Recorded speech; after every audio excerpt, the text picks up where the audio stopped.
새벽 기도에 나오신 여러분을 주님의 이름으로 환영합니다. 다 함께 샘물의 기도로 기도하겠습니다.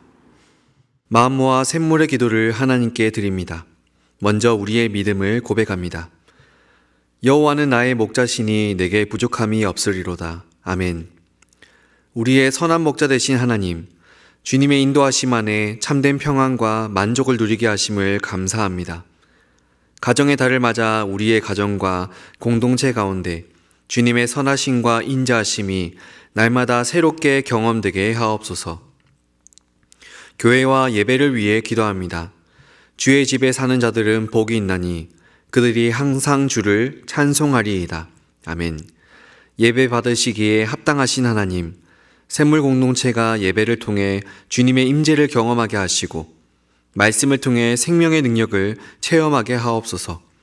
작은 목자 훈련에 참여하는 모든 성도들이 말씀으로 세워지고 진리 안에서 자유를 누리는 참된 예배자가 되게 하옵소서. 목장과 가정을 위해 기도합니다. 새 계명을 너희에게 주노니 서로 사랑하라. 내가 너희를 사랑한 것 같이 너희도 서로 사랑하라. 아멘. 사랑의 하나님, 목장 안에서 서로 사랑함으로 예수의 행복을 경험하게 하시고 한 목장 한 영혼 세례 주기를 통해 예수 사랑을 전하는 공동체가 되게 하옵소서. 가정의 달을 맞아 샘물의 모든 가정이 주님 안에서 화목하게 하시고 서로 용납하고 배려하는 그리스도의 향기가 넘치게 하옵소서. 다음 세대와 성도들을 위해 기도합니다.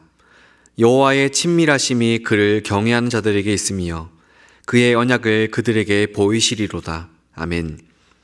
세대를 통해 역사하시는 하나님, 우리 자녀들이 주님을 깊이 알고 경외하는 믿음의 세대로 자라게 하옵소서. 혼란한 시대 속에서도 하나님의 뜻을 분별하며 살아가게 하시고 학업과 취업, 결혼을 준비하는 청년들에게 지혜와 용기를 주셔서 하나님의 선하신 계획을 발견하고 따라가게 하옵소서. 나라와 선교를 위해 기도합니다. 무리가 그들의 칼을 쳐서 보습을 만들고 그들의 창을 쳐서 낫을 만들 것이며 이 나라와 저 나라가 다시는 칼을 들고 서로 치지 아니하며 다시는 전쟁을 연습하지 아니하리라. 아멘. 평화의 하나님, 이 땅에 정의와 공의가 흐르게 하시고 분열된 사회가 화합하게 하옵소서. 샘물의 성도들이 가는 선교사, 보내는 선교사로서 복음의 사명을 감당하게 하시고 준비 중인 단기 봉사를 통해 열방에 주님의 사랑이 전해지게 하옵소서. 우리의 힘이 되시는 예수 그리스도의 이름으로 기도드립니다. 아멘. 오늘 하나님께서 우리에게 주시는 말씀은 열왕기상 12장 1절로 11절 말씀입니다. 르호보암이 세겜으로 갔으니 이는 온 이스라엘이 그를 왕으로 삼고자 하여 세겜에 이르렀음이더라. 느밧의 아들 여로보암이 전에 솔로몬 왕의 얼굴을 피하여 애굽으로 도망하여 있었더니 이제 그 소문을 듣고 여전히 애굽에 있는 중에 무리가 사람을 보내 그를 불렀더라. 여로보암과 이스라엘의 온 회중이 와서 르호보암에게 말하여 이르되 왕의 아버지가 우리의 멍에를 무겁게 하였으나 왕은 이제 왕의 아버지가 우리에게 시킨 고역과 매운 무거운 멍에를 가볍게 하소서. 그리하시면 우리가 왕을 섬기겠나이다. 르호보암이 대답하되 갔다가 3일 후에 다시 내게로 오라 하매 백성이 가니라.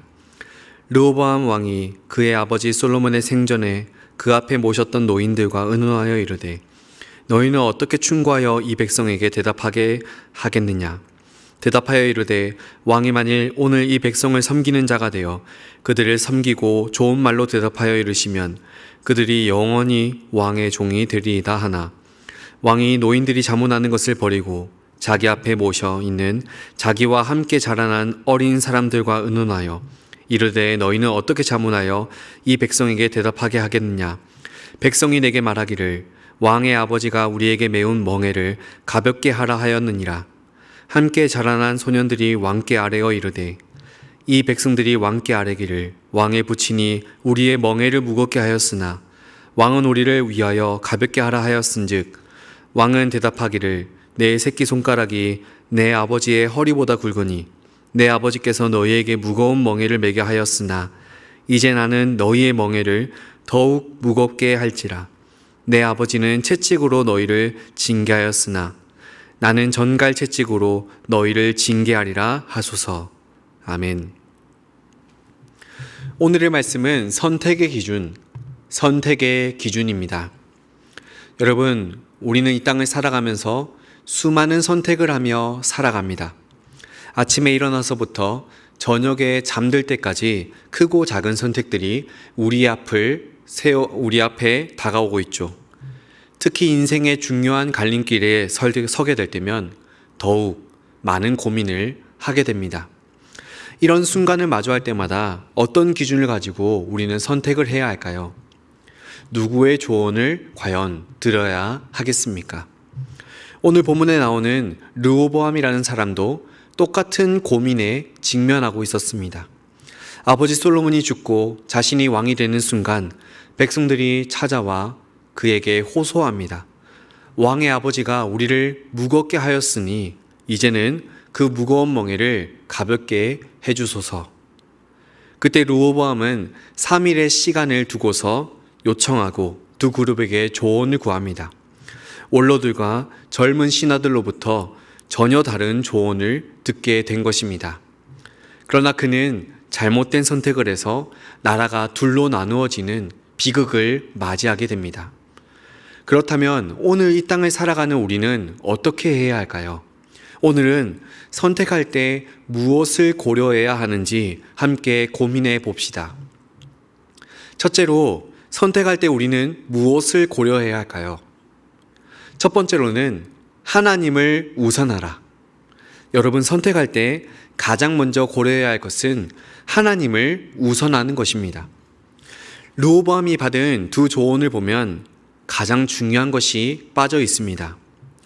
원로들은 백성을 섬기면 그들이 영원히 왕의 종이 될 것입니다 라고 말했고, 젊은 신하들은 더 강하게 다스리라고 조언했습니다.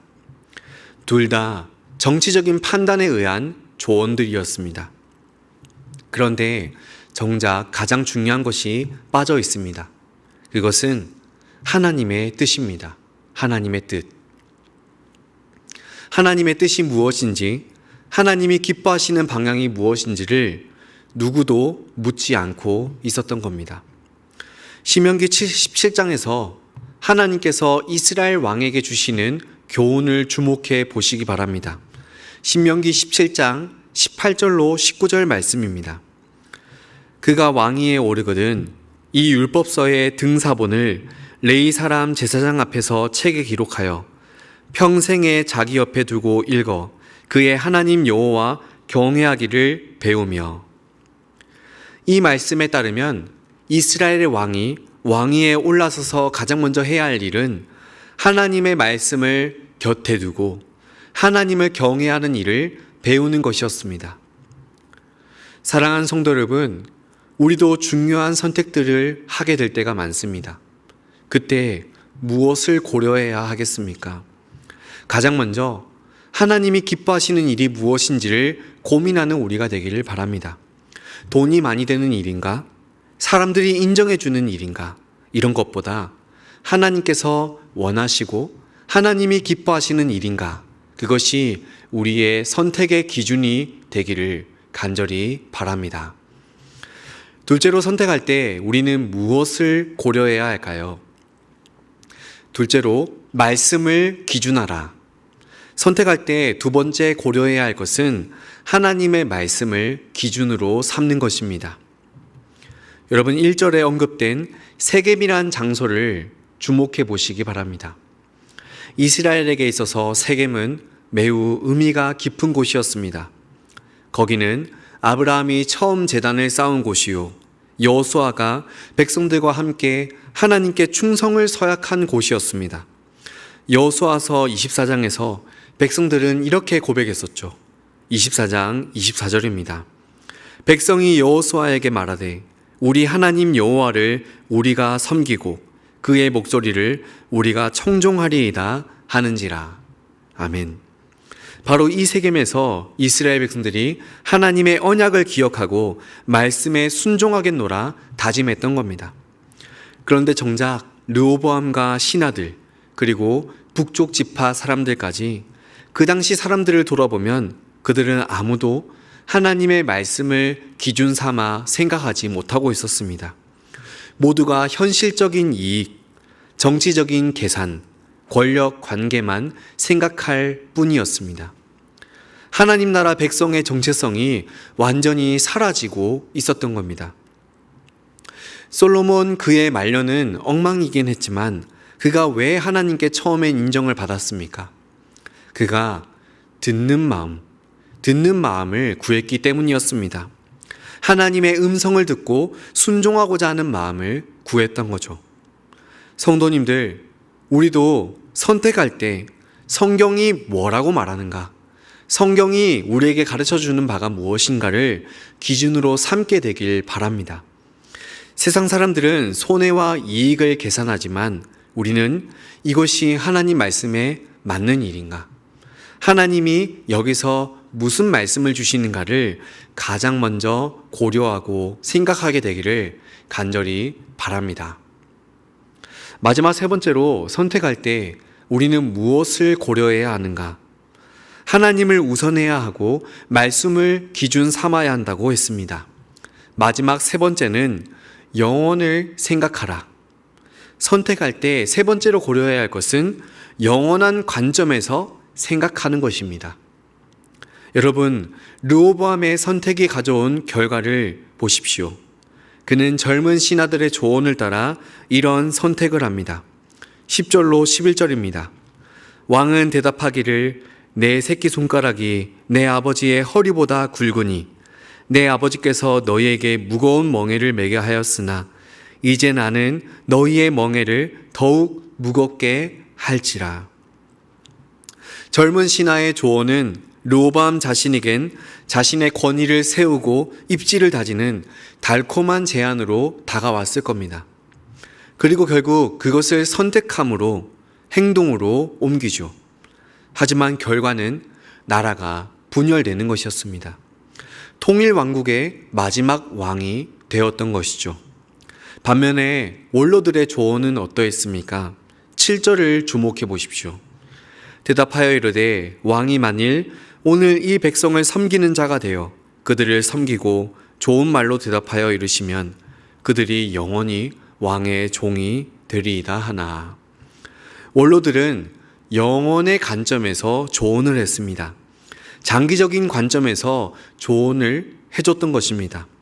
당장은 왕의 권위가 약해지는 것처럼 보일 수 있지만 결국엔 그 길이 백성들의 마음을 얻는 길이요, 더 안정되고 오래 통치하는 길이 되는 것을 조언해 줬던 것입니다. 더 중요한 것은 하나님의 관점입니다. 하나님께서 다윗에게 약속하셨던 약속을 떠올려 보십시오. 하나님께 순종하고 하나님 말씀에 청종하면 왕위가 견고하게 되고 축복 가운데 나라를 다스리게 하겠다고 약속하셨습니다. 하지만 르호보암은 그 약속과 원로들의 조언을 듣기는커녕 당장의 체면, 권위에 집중하기 바빴습니다. 사랑하는 성도 여러분, 우리도 선택할 때 이런 질문을 해보면 좋겠습니다. 지금 당장 누군가에게 어떻게 보일까? 그런 것이 아니라 10년 후, 20년 후, 그때에는 어떻게 될까? 내 자녀들에게 이 선택이 어떤 영향을 가져다 줄까? 하나님 앞에서 이 일이 어떤 의미일까? 당장은 손해를 보는 것 같아도 영혼의 관점에서 옳은 선택을 하는 것이 결국엔 더 복된 길이라는 것을 기억하는 우리가 되기를 간절히 바랍니다. 말씀을 정리합니다. 여러분, 우리는 오늘도 르호보암처럼 수많은 선택의 자리에 서게 됩니다. 그때마다 무엇을 고려해야 하겠습니까? 하나님을 우선하고 말씀을 기준 삼으며 영원을 생각하는 우리가 되도록 간구합시다. 그리하여 오늘부터라도 수많은 선택지 앞에서 하나님을 선택하는 세상 속 그리스도인이 되시기를 주님의 이름으로 축복합니다. 아멘. 들은 말씀을 가지고서 함께 이렇게 기도하며 나아갑시다. 선택의 기로 앞에서 하나님의 뜻을 묻는 우리가 되게 하소서. 항상 말씀을 기준 삼아 걸어가며 영혼의 관점으로 선택하게 하소서. 오늘 있을 수요 기도회 가운데 은혜의 은혜를 더하여 주시옵소서. 이것을 위해 기도하신 후 개인의 기도 제목으로 기도하겠습니다. 함께 기도합시다.